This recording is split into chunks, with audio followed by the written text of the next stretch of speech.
Anytime a young player who hasn't proved himself, reps are cut. That isn't good, ladies and gentlemen. I don't understand what happened with the plan moving forward. Shedeur and Deshaun Watson were supposed to start one game apiece, right? One preseason game each. Then come Saturday. On Saturday, we were told that Shedeur would take the majority of the reps with the first unit. Now, I see everyone thinking and feeling like the coaches and Todd Monken lied to us. I don't think Todd Monken lied. I think there was a little miscommunication going on behind the scenes.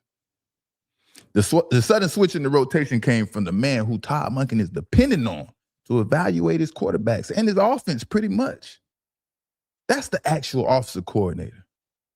We forget about the offensive coordinator in this equation because we want to hold the head coach accountable. The offensive coordinator isn't liking something he's seeing in Shedeur Sanders. That's what's happening. He isn't liking something he's seeing. And the offensive coordinator is Travis Switzer. He came from Baltimore over with Todd Monken and joined the staff. You know. But I really believe Todd Monken likes Shedeur. And he wants to see Shedeur be the starter. I think Todd Monken himself wholeheartedly believes in Shedeur Sanders. The problem is Shedeur isn't taking advantage of his opportunity. Shedeur just isn't seizing the moment. Now, I know it seems early because we're supposed to be waiting until the preseason games to get a fair evaluation of the quarterbacks.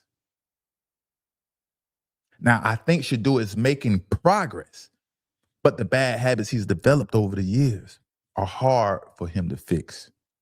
They're hindering his progress. Because football is a game of inches, and quarterbacks can't afford to wait until they see receivers are open to get the ball out of their hands.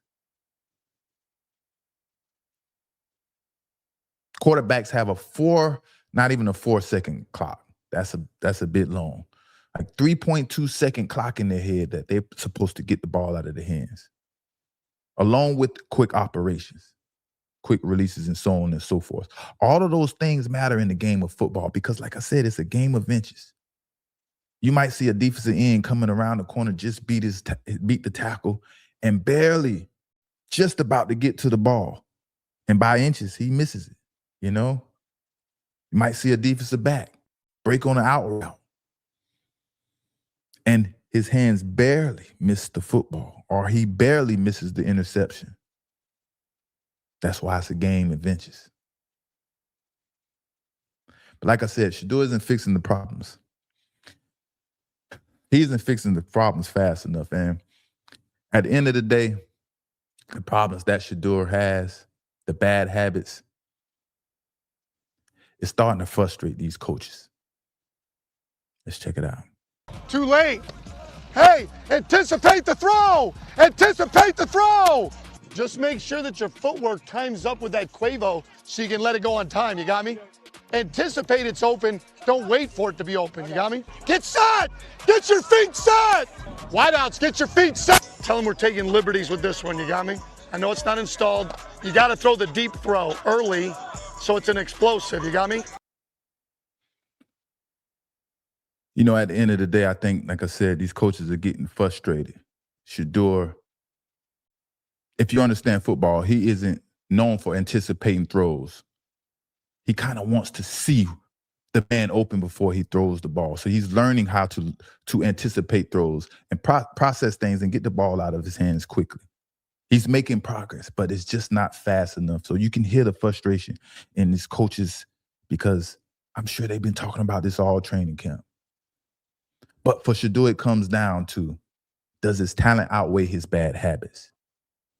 Can he be a winner despite processing things a little slower than other quarterbacks and getting the ball out of his hands a little slower than other quarterbacks? Does that outweigh him being a winner or his talent and what he could provide for his team. I don't know. We don't know. We only can go by last season and what we seen last season. We believe in him. We seen what he can do. We know that he can make it happen. But with coaches, with this new coaching staff, they've had time and time to evaluate him. This job is supposed to be Shedur's. It's frustrating to me. He's supposed to step up and seize every moment, every opportunity that he has. Can Shadur execute and make more convincingly plays than the amount of mistakes he makes? That's what it comes down to. Whoever Todd Monken decides to start, I can live with it. I think this is a fair competition. I don't see any malicious intent from Todd Monken or his coaching staff. I actually think Todd Monken is the one of a few coaches who would give Shadur a fair chance and a long look, being that he's a fifth rounder. You know, we don't see the amount of pre-snap mishaps and miscommunication with the offense that's happening with the quarterbacks. We don't see none of those things because that's not the glamour of the NFL. One thing a decent coach won't tolerate are penalties. That can be a delay of game penalty. That can be offsides. That can be the offense not understanding the snap count or illegal motion penalties. It could be any penalty on offense. An offensive coach, a coach period is not going to tolerate that because the offense needs to continue. Each play needs to progress. You need to be moving forward. Any penalties or any setbacks really hinders the offense. And if you're seeing these things happen in practice, you can't expect this not to happen in the game. Now, I wouldn't say the quarterback battle between Deshaun Watson and Shedeur is over just yet. But the decision to take reps away from Shedeur so Deshaun can get more quality reps is a clear indicator of what to expect moving forward. I can't say all along they wanted Deshaun Watson to be the quarterback and this was the plan. I don't agree with that. I really believe Todd Monken wanted Shadur to be the starting quarterback, but the development just isn't fast enough. Shadur is a fifth-round pick. You can say whatever you want about Dillon Gabriel. Dillon Gabriel is the third-round pick. Regardless of how we feel, the politics says Dillon Gabriel should be before Shedeur Sanders. Before anything happens, before the competition, before training camp, before mini camp, so on and so forth. But I guess, everyone is hoping that Shedeur pans out, including the coaches. He has the talent. But the small things, the little mistakes, I think is hindering Shedeur. But like I said, him being a fifth-round pick and Dillon Gabriel being a third-round pick, that just says a lot. That shows, man, what Shedeur, he has a lot in him. They understand that he's a winner. A fifth-round pick battling a $200 million quarterback, and he's in front of the third-round pick when they was both in the same draft together. Why didn't they pick Shedeur in the third round? Of course, we understand the draft and the things that transpired. And ultimately, the NFL draft is the thing that screws Shedeur the most because this quarterback spot is supposed to be his with the opportunity to grow and progress, not worried about losing his position. You understand? Playing with confidence, knowing that that's his team. But it didn't work out that way and it didn't pan out that way. Now he's here in quarterback battles that we never expected. We never expected something like this. But here we are. Here we are. But like I said, I wouldn't say the battle is completely over. It's just a big telltale sign of what to look forward to and what the coaches are thinking in Cleveland. Now again, if Cleveland decides to start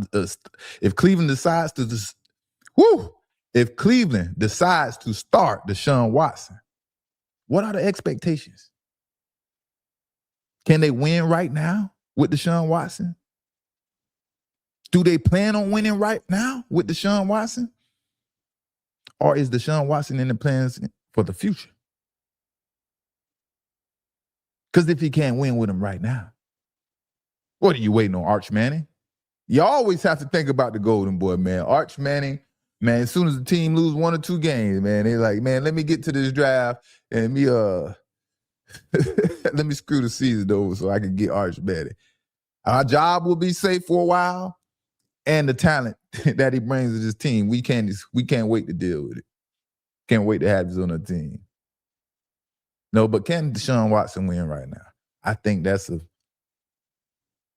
something long, far away from now. But hey, Deshaun Watson, it doesn't take much to bounce back to who you was. We all was wondering and confused about a setback and Deshaun Watson forgetting how to play football, basically. We all was confused. So it doesn't take much to get back to who you are used to being. So I mean, Deshaun Watson gains his confidence back. The new coaching staff, Todd Monken, them, they develop him. They make him understand the things that he forgot, and he's back. Hey, I guess so be it. We gotta deal with it. If they're dealing with it, I just don't understand what's the plan. But we'll see, man. Maybe that's how it goes these days. Give away a bunch of money, man. They let the NFL teams. They don't mind giving away a bunch of money. Just make it, man. Just make it to college. Be a little tall.